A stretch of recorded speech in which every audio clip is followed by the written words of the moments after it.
संकल्प वचनपूर्तीचा, झंझावात विकासाचा असा नारा देत सामूहिक हळदी कुंकू व साडी चोळी वाटपाचा कार्यक्रम घेण्यात आला। भाजी बाजार येथील 6 क्रमांकाच्या शाळेच्या मैदानावर झालेल्या कार्यक्रमात खासदार नवनीत राणा यांनी महिलांना संबोधित केलं। आपल्या कार्याची उज्ज्वल परंपरा त्यांनी सांगितली। एवढी सुपरफास्ट ती गाडी असते जिथून चालते, मधात एक स्टॉप आणि जिथे थांबते। फक्त 3 स्टॉप त्याला असते आणि 4था स्टॉप मी बंडनेरामध्ये करून आणला।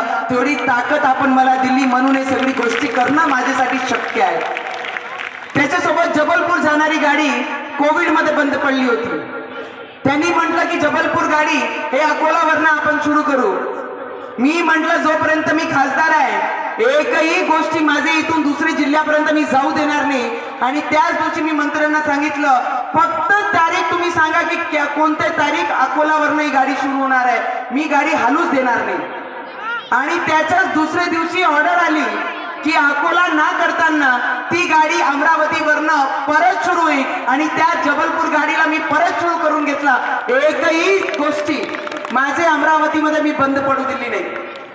त्याच्यासोबत टेक्सटाईल पार्क, काही आपल्या देशाचे प्रधानमंत्री नरेंद्र मोदीजी जेव्हा बोलतात तर पूर्ण विश्वाचे जेवढे प्रेसिडेंट असतात त्यांची बोलती बंद होऊन जाते।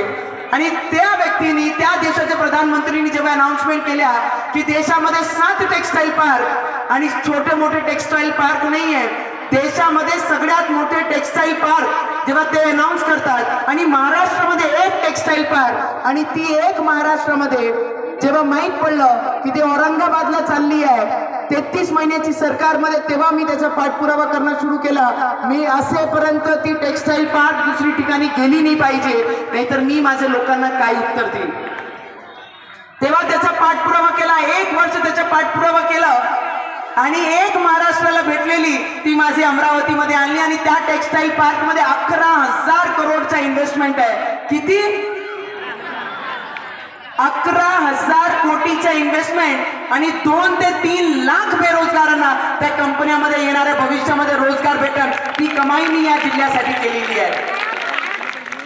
लोकप्रतिनिधी स्वतःसाठी काय कमवतात त्याला महत्व नाहीये। एक आई म्हणून या गावाचे जे मुलं बाहेर जाऊन काम करतात त्यांच्या भविष्यासाठी मी काय कमवलं एक आई म्हणून ते महत्वाचे। आणि ती कमाई सगळ्यात मोठा प्रोजेक्ट माझ्या जिल्ह्याला टेक्सटाईल पार्क म्हणून एक केंद्राकडनं खेचून आणण्यासाठी आपण सक्षम झालो आणि येणाऱ्या भविष्यात त्याचे काम सुरू होईल। परवाच्याच दिवशी वॅगन कारखाना रिपेअरिंग शॉप 500 कोटीचं लागण असणारा वॅगन रिपेअरिंग शॉप, त्याचं लोकार्पण आमच्या केंद्राचे, आमच्या देशाचे प्रधानमंत्री नरेंद्र मोदीजीच्या हातून झालं। आणि जसं जसं त्याच्यामध्ये रिपेअरिंगचे नंबर वाढत तसं तसं बेरोजगार मुलांना, आउटसोर्सिंग वाल्या मुलांना तिथे नोकऱ्या भेटत, ती कमाई या जिल्ह्यासाठी आपण केलेली आहे। कोणी जर म्हणत असेल ना नवनीत राणा पहिला टर्म होता आणि पहिल्या टर्म मध्ये कॉर्पोरेशन मध्ये कळत नाही की कसं पाठपुरावा केला पाहिजे, कसे पैसे आणले पाहिजे, कसे कामं केले पाहिजे। पण एक खासदार म्हणून जेव्हा मी पार्लमेंट मध्ये गेली ते एवढे मोठे मोठे प्रोजेक्ट लोक हसायचे की एअरपोर्टही बंद होणार आहे, ही बाई काहीच करू शकणार नाही, विमानतळही बंद पडणार आहे, आलेला प्रोजेक्ट वापस जाणार आहे। मी म्हटलं माझे श्वासात श्वास आहे तिथपर्यंत मी माझा एअरपोर्ट बंद पडू देणार नाही। तुमच्या आणि आमच्या भविष्यासाठी नाही, आमची जी पिढी, आमचे जे मुलं त्यांच्या भविष्यासाठी विमानतळ होणं खूप आवश्यक आहे। कारण उद्योगपतींना आणायचं आहे तर विमानतळ आवश्यक आहे। जर मोठे हॉस्पिटल अमरावतीमध्ये आणायचे आहे, मोठे डॉक्टर सर्जन अमरावतीमध्ये आणायचं आहे, त्याची पहिली पाऊल म्हणजे विमानतळ आहे। आणि त्याच्यासाठी 75 कोटी त्याच वेळी केंद्राकडनं आणले, त्याच्या कामाला सुरुवात केली आणि येणाऱ्या 2-3 महिन्यामध्ये आमची अमरावतीकर विमान उडताना पूर्ण अमरावती पाहिजे। आणि नुसतं विमानतळ नाही, साऊथ एशियाच्या सगळ्यात मोठी पायलट ट्रेनिंग अकॅडमी, महाराष्ट्राची नाही बरं, देशाची नाही, साऊथ एशियाची सगळ्यात मोठी पायलट ट्रेनिंग अकॅडमी मी माझे अमरावती बेलोरा एअरपोर्ट मध्ये आणलाय आणि त्याचंही काम लवकरात लवकर ट्रेनिंगचं ते सुरू होईल। कामाचा पाठपुरावा काय असते, कसे जिद्दीने लोकही म्हणतात ती बाईच्या पायात भिंगरी बांधून आहे का म्हणे, कधी इथे जाते, कधी तिथे जाते, कधी तिथे बोलते, कधी तिथे पाठपुरावा करते। ती पोटतिडकी आणि तळमळ आहे की या जिल्ह्याची सून म्हणून मला काहीतरी माझ्या जिल्ह्यासाठी करायचं आहे, की लोकांनी माझे पाठ फिरल्यानंतर लोकांनी हेच म्हटलं पाहिजे ही बाई कामाची आहे, तिचे पाठीशी उभे राहा। त्याच्यासाठी जीवाचा रान केला मी 10-12 वर्षापासून या जिल्ह्यामध्ये करत आहे. अरे पाय तुटल्यानंतरही लोक डॉक्टरला फोन करत होते. नगरसेविका ताई, मला गंमत वाटते बरं, माय घरचे जेवढे काळजी करत नाही थोडे माझ्या विरोधात काळजी करतात. मला देवाने काळजी मुक्तच केलाय. मी कशी दिसते ती काळजी माझ्या विरोधकांना, मी काय घातलं ती काळजी माझ्या लोकांना, मी काळी झाली पांढरी झाली ती काळजी लोकांना, शिव महापुराणमध्ये काय घडलं काय ती काळजी कोणाला, विरोधकांना, आणि मी भाजपमध्ये चालली की नाही चालली ती काळजी कोणाला, मी कमळ घेणार की नाही घेणार ती काळजी कोणाला, मी नागपूर चालली की नाही चालली त्या मंचावर बसली की नाही बसली ती काळजी कोणाला, आता तिला मराठी जमते की नाही जमत ती काळजी कोणाला, ती इलेक्शन मध्ये उभी राहीन की नाही राहीन ती काळजी कोणाला, कोर्टाचा निकाल लागलो की नाही लागला ही काळजी कोणाला. तर मला देवाचा खूप खूप धन्यवाद, त्यांनी मला काळजी मुक्तच ठेवलेला आहे. सगळी काळजी घेण्यासाठी माझ्या विरोधकांना ठेवलेला आहे. रवीजींना मी म्हंटल हेच तर संघर्ष आहे. लोक हसन तेव्हाच तर आपण शिकू. लोक हसले पाहिजे आणि जिथून तुम्ही शिकण्याची सुरुवात होईल. लोक हसले म्हणजेच तुमचं शिकवण सुरू होते. आणि मी लोकांना म्हणत गेली तुम्ही हसा मी शिकन, ते हसत गेले मी शिकत गेली, ते हसत गेले मी शिकत गेली. काही लोक अजूनही हसताय आणि मी खासदारकीचे 5 वर्ष पूर्ण केले ते अजूनही खाली बसून आहे आणि मी वरती बसून या जिल्ह्याचं प्रतिनिधित्व करत आहे. आणि नेहमी मी शिकण्याची मागणी ठेवते. माझी सासू खूप छोटे परिवारातून आलेली आणि तिच्याकडनं जर तुम्ही बसले माझ्या पायाला जेव्हा दुखापत झाली ना, आपण म्हणतो ना सुनं की सासू लोक बोलतात, आई लोकही बोलत होत्या, पण आईचं म्हणणं लागत नव्हतं, सासूचं बोलणं लागते. तिथेच अंतर आहे. पण आपण आपल्या बुजुर्गांसोबत एवढा प्रेम नक्की केला पाहिजे की मंदिरात जाऊन हात जोडण्याची गरज नाही पडली पाहिजे. कारण एक बुजुर्ग व्यक्ती घरामध्ये आई वडीलच असं असते जे काही अपेक्षा न ठेवताना तुमच्या डोक्यावर आशीर्वादाचा हात ठेवते. तो प्रेम आपण सगळी सुनाने आपले सासू सासऱ्यांसोबत ठेवला पाहिजे आणि तेव्हा कुठे जाऊन देव सुद्धा आपल्याला आशीर्वाद देते. त्या दिवशी माझ्यासोबत दुखापत झाली तर माझ्या घरात मी प्लास्टर लावून गेली तर माझी आई बोलताना मी गेल्याबरोबर डोळ्यात हसू आणले आणि म्हटलं देवा हिच्यासोबत का असं केलं. म्हणे माझं पाय तुटलं असतं तर मी घरात बसून आराम केला असता म्हणे 1 महिना, आणि ही 16 तास काम करते, हिच्यासोबत असं का केलं म्हणून. मी आईला म्हटलं तू एवढंच बोलणं माझ्या जीवनात मला सगळ्यात मोठी पावती आहे की सासू माझ्यासाठी रडत आणि सासू म्हणत आहे की माझं पायाला झालं असतं तर मी 1 महिना आराम केली असते. आणि तोच सगळ्यात मोठा आशीर्वाद जे बिन अपेक्षाने तुमच्या डोक्यावर ठेवणार आहे. आज शेजारी असो, मित्र असो, नातेवाईक असो, काही ना काही तुमच्याकडनं अपेक्षित असतात. फक्त जीवनामध्ये देवानंतर जर कोणता व्यक्ती तुमच्या डोक्यावर हात ठेवते आशीर्वादाचा, ते फक्त जन्मदाता आणि जीवनसाथी जे आई वडील जे सासू सासरे असतात तेच तुमच्या डोक्यावर ठेवू शकतात. दुसरं कोणीच तुमच्या जीवनामध्ये ठेवू शकत नाही. काम करत असताना किती पैसे तुमच्या घरात आहे, किती पैसेवाले तुम्ही आहे, किती मोठं घर तुम्हाला आहे, ते कोणीच पाहणार नाहीये. माझंच कौतुक करन जो आई वडिलांची सेवा चांगली करन. तुमच्या तोंडावर तुमचं चांगलं कोणी म्हणन, 10,000 नेसली तर कोणी येऊन तुम्हाला म्हणन नाही साडी खूप छान आहे कितीची घेतली, पण जसं तुम्ही पलटले तसंच म्हणन ही स्वतः घालते पण आई सासूला 500 रुपयाची कधी आणून देत नाही. त्या पद्धतीचं पाठ फिरल्यानंतर लोक तुमच्याबद्दल बोलतील आणि तेच तुम्ही सासूला 1000 रुपयाची साडी आणून दिली, तिचा चांगलं पाहणं केलं तर लोक म्हणतील की ही सून सगळ्यात चांगलं आहे, स्वतः एवढं सुंदर घालत नाही पण सासू सासऱ्यांना आपले स्वतःपेक्षा चांगलं करते, स्वतःपेक्षा चांगलं ठेवते. ते गुण आपण भागवत ऐकतो, शिव महापुराण सगळे महिला आल्या होत्या, त्याच्यातून आपण काय शिकलो याचाही विचार करणं खूप महत्वाचं आहे. तुम्ही मी एकच सारखे आहे. माझं काही वय जास्त नाहीये, काही खूप मोठा अनुभव नाहीये, केस पांढरे झाले नाहीये, तर काही मोठं संतांचे मार्गात मी फक्त चालते तेवढंच मी सांगते. एक भाकर जर माझे पदरात आहे तर अर्धी भाकर मी नक्की माझे आई वडील आणि सासू सासऱ्यांना विचारलं पाहिजे. सासू सासरे आपल्याला कधीच मागत नाही की मोठी पोत आणून दे, मला फिरायला न्या, मला काही दाखवून आणा, कधीच सासू सासरे मागत नाही. फक्त 2 दोन शब्द प्रेमाचे सुनीकडनं आणि मुलांकडनं अपेक्षित ठेवतात. ते आपण सगळी मंडळीने त्यांच्या पदरात आपण नक्की टाकलं पाहिजे. त्यांना प्रेम दिलं म्हणजे जगावर प्रेम आहे आपला, हेच समजून आपण जीवन जगलो पाहिजे. कारण पैसे आज आहे उद्या नाही राहील, आज नाहीये तर उद्या भरपूर येईल. तर त्या विषयावर ना पडताना आपल्या जीवनामध्ये काम करत असताना हे सगळी गोष्टीचं आपण लक्ष दिलं पाहिजे. मी, माझे मुलं, माझा परिवार, माझा नवरा, तो नवरा पद्धतीने ती आईनी त्या तुमच्या जीवनसाथीसाठी तुमच्या नवऱ्यासाठी तसंच जगली असेल, दिवस रात्र स्वतःचं रक्त काढून त्या मुलांमध्ये टाकलं असाल तर तिची काळजी घेणं एक महिला म्हणून आपलं सुद्धा कर्तव्य आहे. बोलू द्या, हसून जर आपण बोललो तर काहीच लागत नाही. पत्थर फेकले तर लागते, शब्दांनी काय लागते, आणि आई बापाचे काही शब्द लागत नसते. तर फक्त विचार चांगले पाहिजे असते. आणि त्याच पद्धतीने आपण सगळे परिवार बोलताय. मी नेहमी पाहत आहे प्रत्येक गोष्टी फक्त ऐकण्यासाठी नाही, म्हणून काही काम नाही म्हणून मी जात नाही. गेली ऐकल्यानंतर, ते कानातून ऐकल्यानंतर ते डोक्यात आणि मनात बसवा लागते, तेव्हाच भागवतचा कुठे राज तुमच्या मनात आणि तुमच्या जीवनामध्ये तो इम्प्लिमेंट होईल. ते करणं खूप आवश्यक आहे.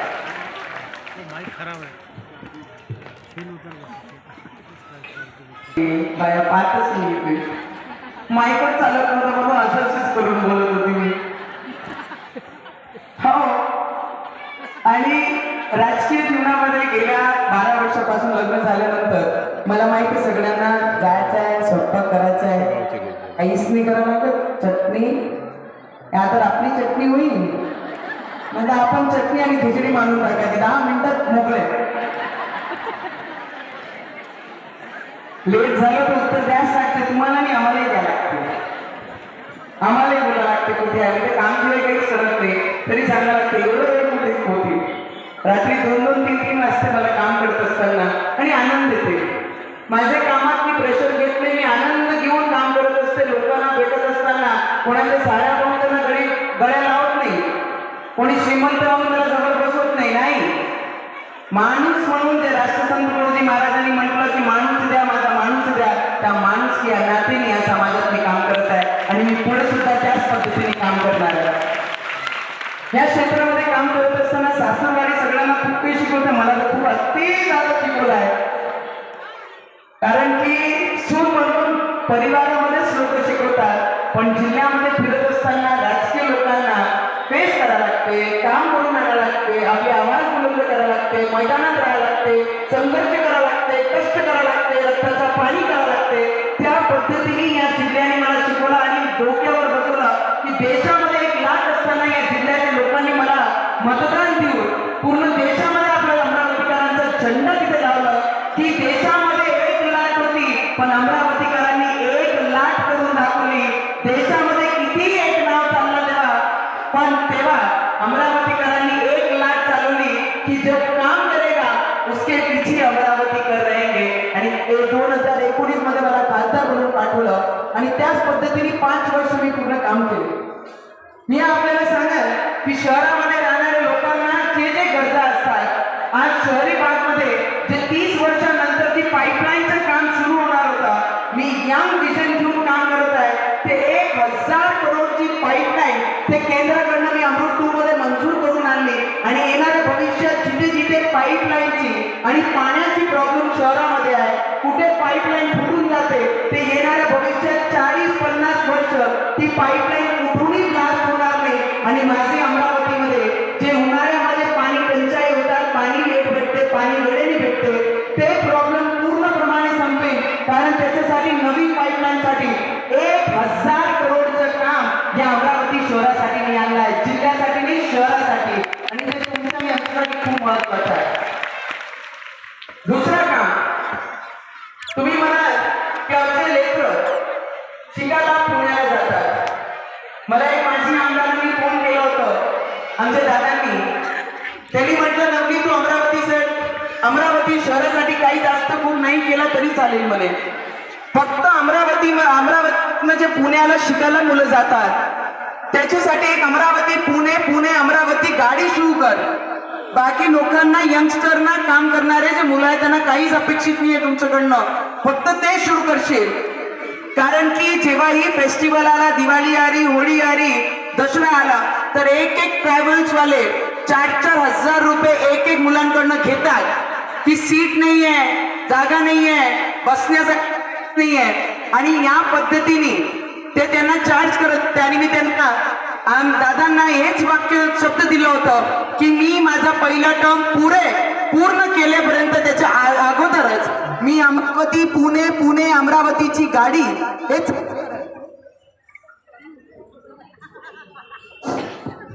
ते चालू करन. आणि ती मात्र चेअर कार म्हणून मी सुरू केली आणि त्याच्यामध्ये फक्त 250 रुपयामध्ये ते मुला इथून ते पुण्यापर्यंत जातात. ती कमाई या जिल्ह्यासाठी मी करून आलेली आहे. त्या मुलांना ट्रेनमध्ये जागा भेटत नव्हत्या. जे 20 तासची गाडी होती ते आपण 12 तासची गाडी आणली आणि सरळ अमरावती पुणे अमरावती ही गाडी केली. आणि मात्र 250 रुपयामध्ये आमचे मुलं जे शिक्षकासाठी जातात, शिक्षणासाठी जातात, जे तिथे काम करण्यासाठी जातात, त्यांचा परिवार त्यांची भेटीला जातात, असे 250 रुपयामध्ये 250 रुपयामध्ये ते पुण्यामध्ये पोहोचू शकतात. ती कमाई मी या जिल्ह्यासाठी आणि आपल्या लोकांसाठी केली आहे. अमरावती बडनेरा मतदारसंघाचे अमरावतीचा एक रेल्वे स्टेशन आणि बडनेराचे एक स्टेशन रेल्वे स्टेशन जे 25 आणि 27 पर्यंत वर्ल्ड क्लास रेल्वे स्टेशन बनणार आहे. 25 पर्यंत केंद्राने एवढे पैसे दिले आहे की बडनेरा रेल्वे स्टेशन हा वर्ल्ड क्लास स्टेशन मध्ये एक स्टेशन आमच्या विदर्भात तो राहील. आणि अमरावतीच्या स्टेशन 27 पर्यंत तो वर्ल्ड क्लास स्टेशन हा आमच्या अमरावतीचा राहील. दुरंतो गाडी जेवढेही लोकांना कळते की दुरंतोचा स्टॉप कुठे कुठे भेटतात रेल्वेचं, फक्त देवाचरणी एवढीच प्रार्थना करते, आमच्या कपाळावरचं हळदी कुंकूचं महत्व आमच्या जीवनात शेवटचे श्वासपर्यंत कधीच संपलं नाही पाहिजे. एवढीच शुभेच्छा मी सगळ्यांना देते. म्हणायला तर काळी पोत आहे, पोताचे महत्व शिवाय महिलांचं अस्तित्व कुठेच नाहीये. कितीही मोठी पैसेवाली जरी बाई असली, जर जीवनसाथीची परछाई तिचे मागे नसली तर तिचं जीवन कधीच पूर्ण नाहीये. देवाने तिची जीवनसाथीला तिचे मागे शेवटच्या श्वासापर्यंत राहू दे देवा, एवढंच देवाच्यांनी प्रार्थना करते. आणि परत एकदा सगळी महिलांना मनापासून खूप खूप शुभेच्छा देते. महिलांचं जीवन खूप संघर्षमय असते. एकही महिला खाली बसणारी या वरती बसणारी एवढे मोठे प्रतिनिधित्व करतात. नगरसेविका ताई आमचे सामाजिक काम करणारी आहे, लिज्जत पापडमध्ये काम करणारी आहे, खिचडी शिजवणारी आमची काकू आहे, राजकीय क्षेत्रामध्ये काम करणारी महिला आहे, आमच्यासारखे महिला आहे. पहिले बरेचसे वेगळे फील्डमध्ये काम करून मग अमरावतीमध्ये सून म्हणून आली, मग इथेही राजकीय क्षेत्रामध्ये आपलं अस्तित्व बनवलं, मेहनत केली, संघर्ष केला. प्रत्येक महिलाच्या जीवनात संघर्ष आहे, मग किती पैसेवाली असो की किती गरीब असो. जीवन में पैसा बहुत कुछ कर सकता है पर सब कुछ पैसा होता है ऐसा नहीं है. अगर पैसा इतना पावरफुल होता तो पैसा दुख बेच देता और सुख खरीद लेता. पैसा इतना ताकतवर नहीं है कि दुख और सुख बेचने खरीदने की ताकत उसमें नहीं है. वो तो हमारे मनों की संतुष्टि है. जिनके मन में संतुष्टि आई वो जीवन में हर व्यक्ती खुश आहे. मी देवाचरणी एवढीच प्रार्थना करते, पैसे कमी जरी असले जीवनात तरी चालेल, पण सगळ्यांचे जीवनात आनंद आणि सुख देवाने त्यांचे पदरात टाको, एवढीच देवाचरणी मी प्रार्थना करते. सगळ्यांना खूप शुभेच्छा देते. आपण शहरामध्ये राहणारे महिला खूप सुखी आहे बरं. मी ग्रामीण मध्ये फिरत असताना, मेलघाट क्षेत्रामध्ये फिरत असताना, खेडे पाड्यामध्ये फिरत असताना एवढी समस्या आहे की ते पाहिल्यानंतर मी देवाला नेहमी एक हात जोडून धन्यवाद करते. आणि आपण सगळे धन्यवाद देवाचा केलं पाहिजे की 2 वेळचा जेवण सुखाने आम्हाला देव देत आहे, त्याच्याबद्दल देवाचा खूप धन्यवाद. बरेचसे परिवार असे आहे की ज्यांना 1 वेळचा जेवण मला जमन की नाही जमन ती सुद्धा चिंता दिवसाची राहते. सकाळ झाल्याबरोबर त्यांची एक चिंता राहते की संध्याकाळचं जेवण मला भेटन, माझ्या परिवाराला मी पुरू शकन काय. या पद्धती चिंता लोकांच्या जीवनामध्ये आहे, पण देवानी आपल्या सगळ्यांना भरभरून दिलाय. त्याच्यासाठी सगळ्यांनी देवाला एखादा हात जोडून आपण धन्यवाद नक्की केला पाहिजे. मी काम करत असताना आता ताई माझ्या शेजारी बसल्या, म्हणजे ताईने म्हटलं की आता नवनीची मराठी थोडी चांगली झाली आहे, अजूनही चांगली नाही आहे. कारण की जेव्हा मी सुरुवातमध्ये आली ती या क्षेत्राची सूनच आहे मी. या क्षेत्रामध्ये रवीजी लहान ते मोठे झाले, त्यांनी त्यांचं भविष्य, त्यांचे जुने काळ, त्यांचे दुःखामध्ये काढलेले जे लहानपण आहे ते सगळी गोष्टी या एरियामधून खूप जास्त रिलेटेड आहे. जे जुने लोक आहेत त्यांना माहीत आहे. गंगाधर राणा माझे सासरे बाबूजी आणि माझी आई या परिसरामध्ये किती लहान घरामध्ये राहत होते. संघर्ष सगळ्यांना बांधूनच आहे जीवनामध्ये, आणि ते करता करता इथपर्यंत पोहोचली. जेव्हा सून म्हणून आली तर लोक म्हणायचे रवी राणाने खूप सुंदर बायको आली म्हणे, हिरोईन आहे. आमदाराचे दिवसच बदलले म्हणते. नगरसेविका ताई मला सांगते माझी गंमत, तेव्हा मी यायची ना नवीन नवीन कार्यक्रमामध्ये भम लोक मला असंच पाहायचे. मी पाहत होते की काय पाहत मी काय वेगळी आहे. आणि जेव्हा मी बोलायला सुरुवात केली तर मला काही पॉलिटिक्स, राजकारण, भाषण हा काही माझं पिंड नाही आहे. आणि रवीजींचंही पिंड नव्हतं, या क्षेत्राच्या लोकांना माहीत आहे. आम्ही ग्रासवरनं उठलेलो लोक आहे. 12 वर्ष क्षेत्रात इंडस्ट्रीमध्ये मी काम केलं आणि त्याच्यानंतर जाऊन अमरावतीची मी सून झाली. आणि जेव्हा मी बोलायला लागली तर बरेचसे आम लोक तर प्रेमाने हसायचे, अरे नवीन आहे ग, तिला नाही येत बोलतो, अरे मराठी कुठून जमन, तिला बोलता येत नाही, तर प्रेमाने हसायचे. पण जे माझे नेते होते मंचावर बसून ते माझी टिंगल उडवायचे. म्हणे पा बरं रवी राणाने बायको आणली आणि तिला खासदार बनवायचं मागे आहे, सारखं बोलता तर येत नाही म्हणे तिला. आणि सगळे हसायचे, सगळे माझे. पण मी आई जिजाऊचे विचारांवर चालणारी बाई आहे. आई जिजाऊनी जर विचार केला नसतं तर छत्रपती शिवाजी महाराज घडले नसते. आणि जर आई सावित्रीनी विचार केला नसतं तर तुमच्या आणि आमचे पदरात शिक्षण पडलं नसतं. जर आई रमाईनी जर विचार केला नसता तर या देशाला संविधान कधी भेटलं नसतं. जिथे जिथे आई लोकांनी, महिलांनी विचार केला ते प्रत्येक गोष्टी ती करूनच दाखवते.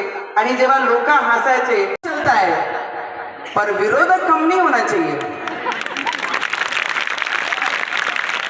जीवनात जर पुढे जायचं आहे, मैदानामध्ये जेव्हा आपण उतरतो ना तर कोणाची चर्चा असते? गद्यांची होते काय? गद्यांची कोणी चर्चा करते काय? कोणीच चर्चा करत नाही. चर्चा कोणाची असते? जो धावणारा घोडा असते, जो ना थांबणारा घोडा आहे त्याचीच चर्चा असते. आणि त्याचप्रमाणे या मैदानात आम्ही धावणारे आहे. रवीजी आणि आम्ही संघर्ष घेऊन डोक्यात जेव्हा आम्ही दुपट्टा घातलं तर 46 डिग्री असो की 50 डिग्री असो की रक्ताच्या शेवटचा थेंब द्यायचा आहे ते विचार न करताना मैदानात उभे राहायचं आहे आणि पाठ फिरवायची नाही आहे. झाशीची राणी जर लढली नसती तर झाशी तिच्या हातात कधी आली नसती. डॉक्टर बाबासाहेब आंबेडकर, आई रमाई तिच्या पाठीशी नसती, संविधान घडलं नसतं. आई सावित्री जर बाहेर निघाली नसती तर तुमचे माझे पदरात एज्युकेशन आलं नसतं. आई जिजाऊ जर छत्रपती शिवाजी महाराजांना घडवलं नसतं तर महाराष्ट्र हा राज्य तुमच्या आणि आमचे अधिकारात, आमचे भविष्यात कधी आलं नसतं. या सगळी गोष्टी करण्यासाठी जेवढंही मी काम करू शकली 5 वर्षामध्ये, नाही तर लोकांचे दम निघून जाते सरपंच बनल्यानंतर. तर नाल्यात 4 नाल्याच करू शकत मी 5 वर्षात. पण आपण ज्या पद्धतीने काम केले आहे, येणाऱ्या भविष्यामध्ये यवतमाळ ते MP पर्यंत, यवतमाळ, नेर, बन्नेरा, अमरावती, वलगाव, अचलपूर, परतवाडा, धारणी हा पूर्ण मार्गला नॅशनल हायवे येणाऱ्या भविष्यामध्ये आपण करणार आहे. त्याचा पाठपुरावा माझा सुरू आहे. हा पूर्ण मार्ग नॅशनल झाला तर येणाऱ्या भविष्यामध्ये अमरावतीची नोंद हा नॅशनलाइज होते की हा रोड नॅशनल हायवे म्हणून गेला. त्याच्यासोबत government medical college, government medical कॉलेजसाठी लोकांनी म्हटलं तुम्हाला जास्त लोकांना गरज नाही आहे, देवानी तुम्हाला भरपूर दिला तर तुम्ही प्रायव्हेटमध्ये ट्रीटमेंट करू शकता. पण जे गोरगरीब लोक जे इरविनमध्ये जातात, ज्यांना ट्रीटमेंट तिथे भेटत नाही, तर ते मेडिकलमध्ये, नागपूरमध्ये रेफर करतात. आणि मग तिथून आम्हाला फोन येते की बहिणी आमची इथे चांगली व्यवस्था होत नाही आहे आणि आम्ही रोडावर झोपत आहे, नातेवाईक कोणी नाही आहे आणि उपाशी पोट आहे, तेव्हा आमच्या पोटाला झोंबते की आम्ही लोकप्रतिनिधी आहे आणि आम्ही गव्हर्नमेंट मेडिकल कॉलेज आणू शकत नाही आणि आमच्या लोकांना नागपूरवर जाऊन नागपूरमध्ये मेडिकलमध्ये जाऊन रोडावर उपाशी पोट झोपायला लागून राहिलाय. आणि त्या दिवशी देवाचा आशीर्वाद सुद्धा पाहिजे बरं. केंद्रात आमची सरकार होती आणि त्याच वेळी आमचे देवेंद्र फडणवीसजींची सरकार महाराष्ट्रामध्ये आली आणि तेव्हा त्याचा पाठपुरावा केला आणि त्याची मंजुरात भेटली आणि 32 एकरमध्ये गव्हर्नमेंट मेडिकल कॉलेज माझे अमरावतीमध्ये होत आहे. तर जे पेशंट इथून नागपूरपर्यंत जायचे आता त्यांना नागपूर जाण्याची गरज पडणार नाही, ते माझी अमरावतीमध्ये त्याचं काम होईल. IIMC Indian institute of mass communication किती लोकांना समजते मला माहित नाही, स्टेजवरही किती बसले आहे मला त्यांचंही माहित नाही की त्यांना कळते की यू नो दॅट. तुम्हालाही माहिती आहे मॅडम आहे ना, चाय बायको विचारा ते काहीच नाही दिसत मला. Indian institute of mass communication जिथून पत्रकारी निर्माण होते. देशामध्ये फक्त 5 इन्स्टिट्यूट आहे. 5 इन्स्टिट्यूट पैकी त्याचा मेन हेड ब्रांच आहे दिल्लीला आणि ते नागपूरला जात होता. मी म्हटलं प्रत्येक गोष्टी जर डेव्हलपमेंट एरियामध्ये गेली, शहरांमध्ये गेली तर अनडेव्हलप एरिया कुठे राहील आणि त्याचा पाठपुरावा केला आणि बंडेरामध्ये त्याचंही वॉल कंपाऊंडचं काम सुरू आहे आणि ती सुद्धा माझी अमरावतीमध्ये आपण आणलेली आहे. तर प्रत्येक गोष्टीची इम्पॉर्टन्स ठेवणारे असे विषय जे आपल्याला हवे आहे ते आपण इथे करून आणलेले आहे. बुजुर्ग लोकांचे निराधार, श्रावणबाळ, हँडिकॅप, मतिमंदांचे जे पगार होते ते 600 रुपये होते. तुम्हाला गरज नाही आहे. देवाने कोणालाही अशी स्थिती आणू नये की त्यांना हा 600 रुपयाची निराधारची, श्रावणबाळची कधी आयुष्यात शेवटच्या टोकापर्यंत गरज नाही पडली पाहिजे, एवढा देवीचरणी प्रार्थना करते. पण ज्यांना निराधार, श्रावणबाळ, मतिमंदांना, हँडिकॅपांना लागतात त्याच्यासाठी 2019 मध्ये मी म्हटलं होतं की 600 रुपयामध्ये कोणाचं काही भागत नाही. तर केंद्रामध्ये जेव्हा पंतप्रधानजींना मी जाऊन भेटली त्यांना मी विनंती केली की 600 रुपयेपासून आपण 2000 करा. त्यांनी इमिजिएट त्याचे 1200 रुपये केले त्याच वर्षी 2019 मध्ये. आणि जशी आमची देवेंद्र फडणवीसजींची सरकार राज्यामध्ये आली त्यांनी 1500 केले आणि आज मी त्या वर्गांना शब्द देते येणाऱ्या भविष्यामध्ये त्यांना मिनिमम 3000 रुपये महिना या वर्गाला भेटले पाहिजे. त्याच्यासाठी माझा चांगल्या पद्धतीने मी पाठपुरावा करत आहे. तसंच आमदार रवी राणा यांनीही येथे आपले विचार मांडले.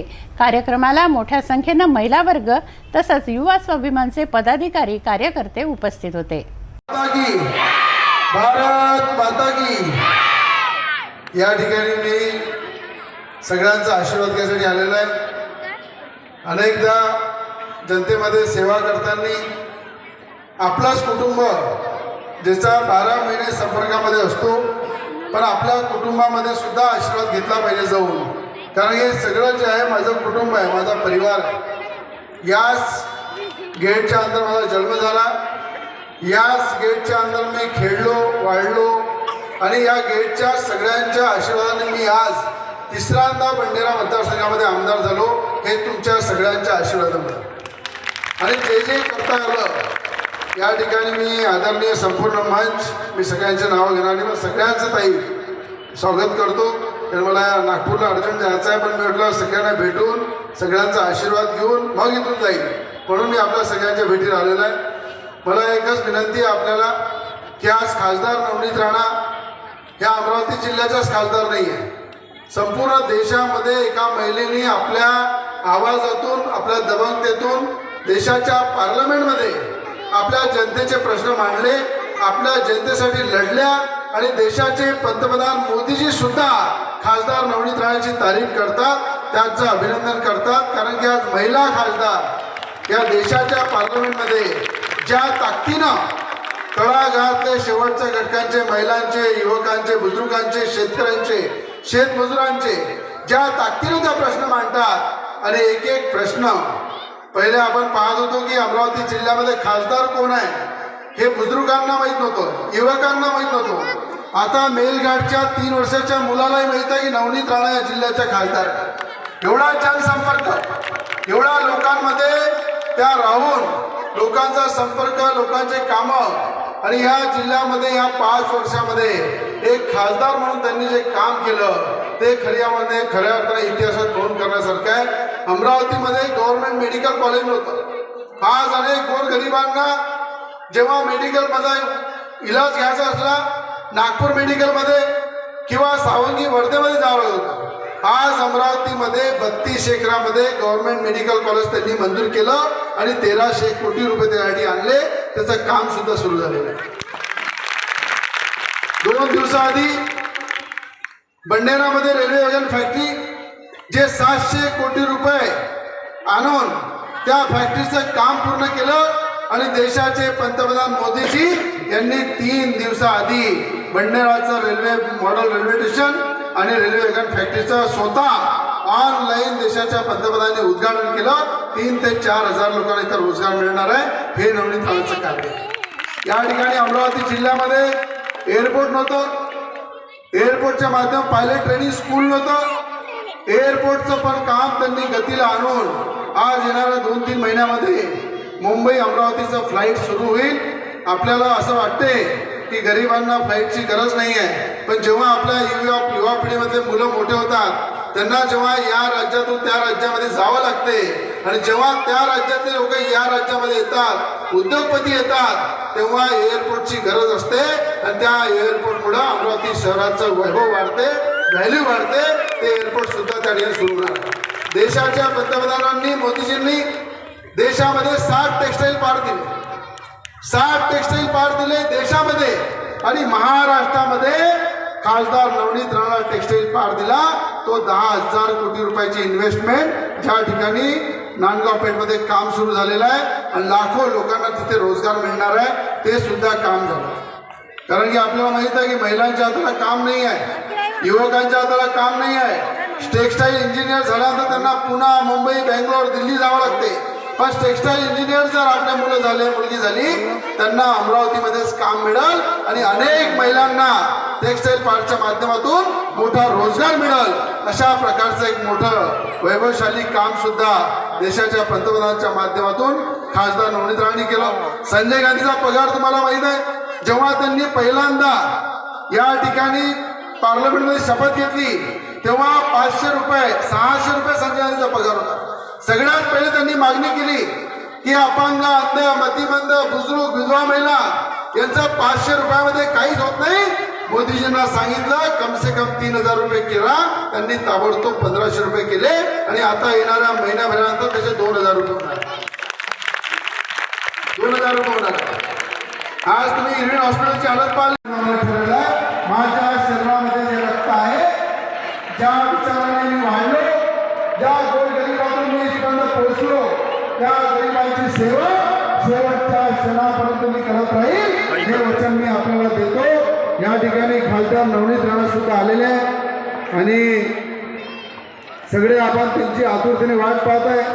पण एक लक्षात ठेवा, पहिले मी तुमचा मुलगा आहे, मग ते तुमची सून आहे. म्हणून मुलाचा अधिकार पहिले असते, बरोबर नाही आहे?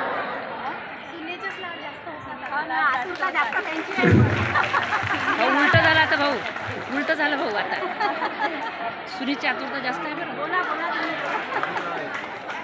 म्हणून या ठिकाणी आपल्या सगळ्यांना शिवमहापुराणमध्ये कोण कोण आला होता? हात होतं का? सगळे आले होते. शिवमहापुराणमध्ये तुम्हाला माहिती आहे प्रदीपजी मिश्रा महाराजांनी किती आशीर्वाद दिला, किती आशीर्वाद दिला, भरपूर आशीर्वाद दिला. हनुमानगडीमध्ये सगळे कोणी कोणी 1 रुपया टाकला हनुमानगडीमध्ये, हात वरला 1 रुपया.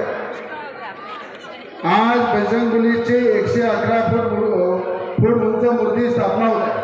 त्या ठिकाणी ज्यांनी 1 रुपया टाकला तो 1 रुपया नाही आहे, प्रत्येकाचा 1 करोड रुपये. किती? 1 करोड रुपये. ज्या ठिकाणी तुम्ही 1 रुपया टाकला ते सगळे पैसे बजरंगबलीच्या फाउंडेशनमध्ये जाणार. आपण असू की नसू, पण इतिहासामध्ये जेव्हा नोंद होईल तेव्हा आपला मुलगा, मुलाचा मुलगा हे सांगेल की माझ्या आजीनी आजोबांनी त्या बजरंगबलीच्या फाउंडेशनमध्ये 1 रुपया टाकलेला आहे. त्याच्यामध्ये 200 वर्ष 300 वर्ष आपला 1 रुपया राहील. अशा प्रकारचा आशीर्वाद 1 रुपयाच्या माध्यमातून सगळ्यांना मिळणार. आज तिथे काम चालू आहे जोरात. ज्यांनी टाकला नाही आहे त्यांनी या हनुमान जयंतीला टाकून द्याल. आता हनुमान जयंती आहे ना, आता इथपर्यंत बजरंगबलीचं काम झालेलं आहे आणि संपूर्ण पैसे त्या ठिकाणी त्या फाउंडेशनमध्ये पार्टमध्ये आपण टाकत आहे. म्हणून ज्यांना असं वाटतं की माझ्या जीवनामधला मी 1 रुपया 111 फूट उंच बजरंगबलीच्या मूर्तीच्या फाउंडेशनवर टाकला नाही, त्यांनी येणाऱ्या हनुमान जयंतीला जरूर तिथे जाऊन 1 रुपया टाकावा. कारण की त्या ठिकाणी तुम्हाला माहित आहे, ज्या ठिकाणी हनुमान चालिसाचा विरोध केला त्या धर्तीवर त्या महाराष्ट्रामध्ये 111 फूट बजरंगबलीची मूर्ती स्थापना होत आहे. या महाराष्ट्रामध्ये उद्धव ठाकरे जेव्हा येईल हेलिकॉप्टरनी, त्यांनी सगळ्यात पहिले बजरंगबलीची मूर्ती पाहिली पाहिजे, बजरंगबलीचे दर्शन घेतले पाहिजे आणि मग महाराष्ट्रामध्ये आला पाहिजे, मग अमरावतीमध्ये आला पाहिजे. एवढी मोठी मूर्तीची स्थापना त्या ठिकाणी आपण करत आहे. मी जास्त काही बोलणार नाही. मी एवढीच विनंती करतो, हात जोडून विनंती करतो. नेहमी मी जनतेची सेवा करत आलेलो आहे, जनतेसाठी लढत आलेलो आहे आणि एक तुमचा मुलगा म्हणून, या अमरावती जिल्ह्याचा आमदार म्हणून या ठिकाणी नेहमी त्या बंडेरा मतदारसंघाचं नाव उंच करण्याचं काम केलं, अमरावतीचं नाव उंच करण्याचं काम केलं आणि ज्या ज्या ठिकाणी कोणावर अत्याचार होत असेल, अन्याय होत असेल, त्यांच्यासाठी लढण्यासाठी कुठल्या नेत्याची पर्वा केली नाही, नेहमी जनतेची पर्वा मी केली, जनतेच्यासाठी लढलो. आणि पुन्हा मी आपल्याला विनंती करत आहे, येणाऱ्या या इलेक्शनमध्ये ज्याप्रमाणे खासदार नवनीत राणा 5 वर्ष जनतेमध्ये राहते, जनतेची सेवा करते, जनतेसाठी लढाई लढते, या ठिकाणी देशाच्या पार्लमेंटमध्ये ज्या पद्धतीने आपले प्रश्न मांडते, जर 5 वर्ष नवनीत राणा आपलं काम करत असेल तर मी आपल्याला विनंती करतो, येणारे शेवटचे 5 दिवस फक्त नवनीत राणासाठी द्या. जे जे आपल्या जवळचे आहेत त्यांना सगळ्यांना सांगा की आमच्या अमरावतीच्या खासदार यांना भरभरून आशीर्वाद द्यायचा आहे, ताकद द्यायची आहे. या उद्देशानं आपण सगळे आशीर्वाद द्याल ना तुम्ही फक्त. मी तुम्हाला वचन देतो की तुम्ही फक्त पूर्ण 5 वर्ष पुन्हा नवनीत राणा तुमच्या सेवेमध्ये राहील आणि या अमरावतीच्या जिल्ह्याच्या विकासासाठी लढेल, एवढी मी तुम्हाला हा जो विनंती करतो. आणि आपल्या सगळ्यांचा मी आपल्या मताने नवनीत राणा या निवडून येतील हा विश्वास आहे. आणि पुनश्च मी तुमच्या सगळ्यांचे आशीर्वाद घेतो, तुमच्या सगळ्यांना विनंती करतो आणि आपले आशीर्वाद घेऊन इथेच मी थांबतो. जय हिंद, भारत माता की. जोरात माझं भारत माता की, भारत माता की, भारत माता की.